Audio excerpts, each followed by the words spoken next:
Ay, sa mapagpalang araw mga bro, mayroon naman tayong gagawin dito na electric fan, ano? So magpapalit tayo ng motor dahil yung electric fan na pinagawa sa atin ay sunog na yung motor. So doon sa mga hindi pa masyado nakakaalam, ano, na paano mag DIY nito, madali lang. Okay, madali lang. Kasi una-una yung mga nabibili mga motor ngayon ay meron na siyang guide. Ayan yung guide. Okay, meron naman yung iba walang guide. So kahit wala siyang guide, walang wiring guide, madali na lang dahil yung kulay ng mga wire ay standard na ikinakabit na nila. Okay mga bro, so isa-isahin ko sa inyo, no, yung mga kulay ng wire. So ito yun. Yan. So buksan natin siya, ipakita ko sa inyo yung wirings. So standard na ito kahit na anong klase ng electric fan na nabibili ngayon, basta na-rewind na, standard yung kulay ito. Ayan. Okay, kita nyo yung mga kulay bro, no? Ayan. So bilangin natin yung mga wires na available dito. Meron tayong 4 na wire dito na mahaba at meron tayong 2 wire na maigsi. Ayan. So itong 2 kulay na dilaw, no, na maigsi, ayan, para ito dito sa capacitor nya. Ayan, si starting capacitor. Dito natin i-connect yan. So itong 2 wire ng capacitor natin, doon natin i-connect sa dulo, no? Ito sa dulo niya, ang magkabila. Huwag kayong mag-alala, lalo na doon sa mga gusto mag-DIY. Huwag kayong mag-alala, kahit na ano ang pagkakakabit niyo, kahit magbalik-balik ta dito, pwede. Kasi wala naman polarity yung capacitor natin. Next natin naman ito. Ayan. So mapansin nyo, meron tayong 4 na kulay. Ayan. Meron tayong green, black, red, and white. So para saan naman yung mga kulay na ito? Itong 3 para ito sa speed. Anong speed yan? Samantalang itong isa ay sa main line. Ayan, main line. Ito. Okay. Speed niya, no? Yung red, ayan, itong kulay pula, para ito sa high speed or number 3. Ayan. Then yung kulay black naman, para ito sa mid speed, medium o number 2. At yung kulay puti naman, low speed o yung number 1. Ayan. Okay. So ito yung main line ulit ko main line. Ayan. Ito papunta na ito sa switch, yung 3 na yan. Ngayon, meron tayong diagram, no? Tingnan natin yung diagram niya. Ito yung diagram. Ayan. So makikita nyo doon sa diagram, yan, nakasulat naman siya. Ayan, no? Yellow para sa capacitor kanya. Then yung red number 3, black number 2, white number 1. So ito yung switch, no? Yan yung switch natin. Then meron tayong kulay green. Yan yung main line, no? Yung saksakan natin sa 220. Then yung isang wire ng switch natin, yung common, yun ang pupunta sa saksakan, no? So di ba hindi nakakalito, no? Kahit kayo pwede nyo gawin to. Kung sakali naman wala ito, no, tandaan nyo lang na yung 2 kulay dilaw ay sa capacitor, yung red para sa number 3 ng switch, yung black para sa number 2 ng switch, yung white para sa number 1 ng switch. Okay? Then yung main line natin, yung saksakan, 2 wire yun, yung isa ilagay mo na sa green at yung isa naman ilagay mo doon sa common ng selector switch. Okay mga bro? O, ngayon, install na natin siya dito sa ating electric fan. So install natin siya.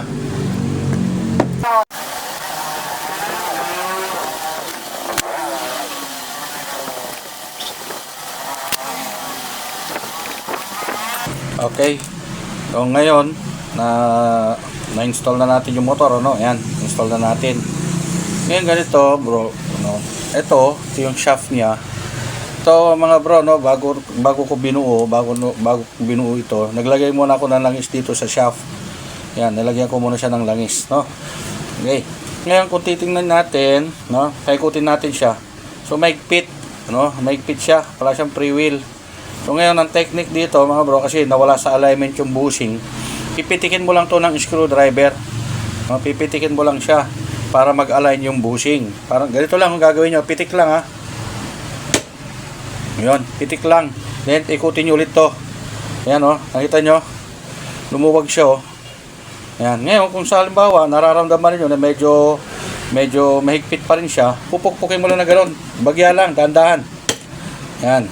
Then, tsaka mo pa ikutin hanggang sa ma-align yung bushing at makita mo, iikot yung shaft ng maluwag. Okay, mga bro? So, gano'n lang yung technique, ano?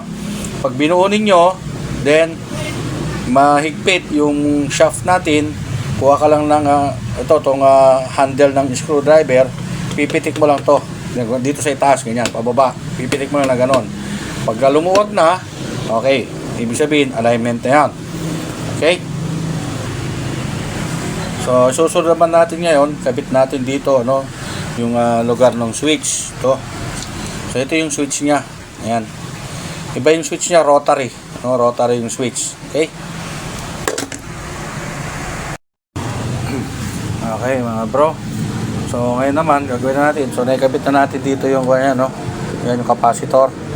Ayan. So, ito yung kanina sinabi ko, itong dalawang yellow, kakabit lang natin dito sa wire ng capacitor natin. So, kahit magkabaligtad yan, okay lang naman. Wala naman polarity yung capacitor. So, ikabit natin siya ngayon. Ayan. Ayan. So, pagkatapos natin ikabit itong mga ito, bro, mas maganda kung ihinang natin siya, no, para maiwasan natin dito yung kakaroon niya ng loose connection. Ayan. Ngayon, ihinang natin siya. Ayan. Para sigurado tayo na hindi magkakaroon ng loose connection. Okay, ayan. So, lagyan natin siya ngayon ng tape. Meron yung mga iba, no, hindi tape ang ginagamit nila. Ginagamit sila ng shrinkable tube. Pero pares din naman yun. Electrical tape, tsaka shrinkable tube. Maganda lang kasi sa shrinkable tube, papainit mo lang. No, kung saan ang lilation o kakapit mismo doon sa pinagdugtungan. Okay? So, itong ginagamit ko ay electrical tape. Ayan. Patay-tapan natin. Tandaan natin ulit, mga bro, no? Walang polarity yung capacitor. Kaya kahit magkabaligtad yung dilaw sa paglalagyan natin sa capacitor, ay okay lang. Yung ibang capacitor kasi pag nabibili mo, magkaiba yung kulay ng wire. Yung isa pula, yung isa itim. Para sa dilaw yan. So okay lang din yung kahit saan doon, pwede. So, importante, yung dalawang dilaw, may kabit natin dito sa capacitor. Okay? So, susunod naman natin ngayon ay itong kanyang switch. So, ito yung switch. Ayan. Hanapin mo ngayon dito kung saan dito yung number 1, number 2, tsaka number 3. So, gagawin mo lang, iikot lang natin. Oh. Actually, ganyan. Ito yung number 1 eh. 1, 2, 3. Kanya. Diba? So, ngayon sa connection natin, dito pala masisilip mo na eh. Ito yung 0, yung gitna, 0. Sabihin, walang contact. Pag ginanya mo, 1 kanya, dito nakaturo yung 1, no? Ito yung common ng switch, common, at saka ito, kakakaroon niya ng connection. So, ipakikita ko sa inyo, no? Tester natin siya. Okay, so ito yung tester natin, mga bro. Naka-continuity ito, no? Pag sino-short natin yan, ayan, no? Magkakaroon niya ng 0 reading. Ayan. So, ang gawin natin, kanina sabi ko nga, ito yung common ng switch natin, then ito yung kanyang number 1. So, pag nilagay ko rito yan, sa common, at nilagay ko ron, dapat magkakaroon ng reading 0. Ayan, o. Okay, so, ibig sabihin, ito yung 1. Pag inikot ko ng isa, ayan, so, yung gitna naman ngayon, ang magkakaroon ng connection. Ayan. At yung 2. At yung pinakadulo naman natin, number 3. Connection. Ayan. Okay. So, ibig sabihin ngayon, dito natin ilalagay yung wire na red. Dito yung black. Dito yung white. Okay. At dito naman yung linya ng AC wires. Ano? Yung saksakan dito. At yung isang sasaksakan naman, yung kulay green. Okay, so ihinang natin sila mga bro. Okay mga bro, no? Ito na ngayon yung kanyang switch. Ayan. So ihinang natin dito ngayon yung tatlong wire. So ito yung pinakamabagal natin, number 1. So ito yung white. So dito natin ihinang yung white, yung black, at yung red. Okay mga bro. So ito yung white natin. So ihinang natin siya dito.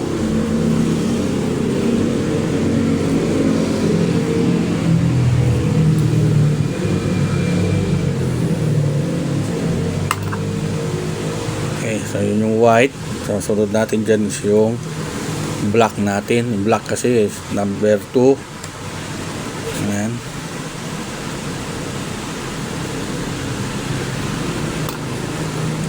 Okay, so sunod natin dito ay yung number kulay red sa number 3. Ayan.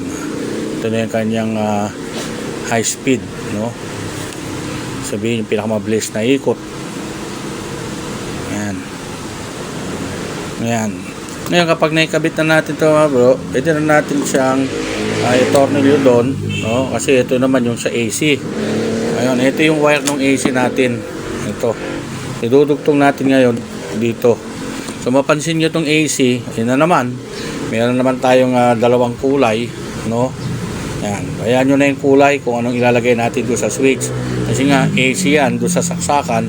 So, ganun din kahit magkabaliktad, wala tayong magiging problema mga bro. Ayan.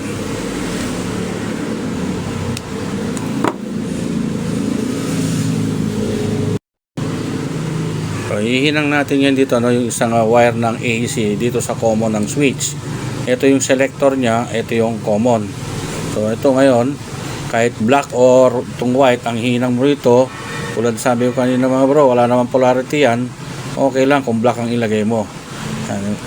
Okay.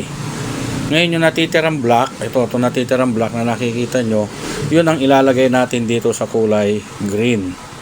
Yan. So dito natin siya ngayon ilalagay. Oh, kulay green. Kasi yung green natin, AC line yan.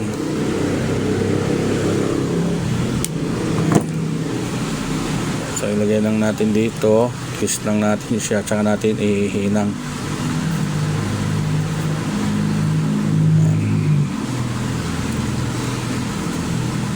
Meron namang iba mga electric fan, mga bro, na green and yellow lang ang makikita, no? Single yellow, hindi katulad nito dalawang yellow, yung iba single yellow. So, sa ibang tutorial ko, ipakikita ko sa inyo kung paano naman ang connection nun, bakit isa lang yung yellow, samantalang dito ay dalawa. Ngayon, lagyan natin to ng electrical tape, mga bro. So napakadali lang naman ang wirings na kayang-kaya nyo yan, DIY. Lalo na sa panahon natin ngayon, medyo nagtitipid tayo, lalo na sa labor. Mahal-mahal ang gasolina, tapos ang motor medyo nagtaas na rin ang presyo dahil ang sabi nila ay nagtaas ang tanso. Kaya dito mga bro, sa dinedemo natin sa inyo, pag DIY ng mga sarili nyong electric fan na hindi nyo na kailangan pa maghanap ng gagawa, kayo mismo kayang-kaya nyo na. Okay, ngayon na-tape na natin, so ikabit na natin yung switch dun sa kanyang lugar. Okay mga bro, ngayon na-fix na natin to, naikabit na natin yung switch nya. So ito yung mga wire, so mamaya na lang natin to ay aayos. Okay, papakita ko lang sa inyo yung natin, yung pag-wirings natin kung okay nga ba. Ayan. Kunin natin yung control knob, ito yung control knob nya, lagay natin. Ayan. Lagay muna natin yan sa 0. Okay, then tsaka natin isaksak para makita natin kung working. Ayan, saksak na siya. So ilalagay natin ngayon sa number 1. So, tingnan nyo to, notice nyo yan. Ayun, umikot na siya. Di ba mga bro? Okay, number 1 yan. Number 1. Lagyan natin siya ngayon sa number 2. Ayan, mas bumibilis siya. Kaya lagyan natin sa number 3. Ayan, O di ba mga bro, kayang-kaya nyo yan. Okay, basta nasundan nyo lang yung wirings ko, iyakang-yaka yan. So i-off na natin, i-fix natin ng tama yung wirings niya para hindi buhol-buhol. So patayin muna natin. Okay mga bro, so na-fix na natin yung wirings niya gamit yung ating tie wire. Yan. Okay na siya, no? So ngayon susunod gagawin na lang natin, i-assemble na natin yung housing niya, yung kaha niya. Okay, so na-assemble na natin siya mga bro, no? Yan, okay na siya. Yan na, yung nagawa natin. So ilagay natin siya sa number 1. Steady lang natin. Yan. Okay, number 1. Ayan siya, Ayan yung number 1 natin. Mahina yung hangin niya kasi number 1 siya. Ayan. Then lagyan natin sa number 2. Yan, ang lakas. Then lagyan natin isa sa number 3. Ayan, mas malakas na naman siya. Okay, so maraming salamat mga bro sa panonood, at sana meron tayo na i-share na panibagong kaalaman naman sa bawat isa sa atin, lalong lalo na yung mga nagtitipid kung sino magagawa ng electric fan. Sundan lang po ninyo yung wirings na ginawa natin. So maraming salamat and God bless mga bro. Paki-follow na lang po tayo at subscribe. Meron po tayong YouTube channels. Okay, maraming salamat. Like and share na lang po.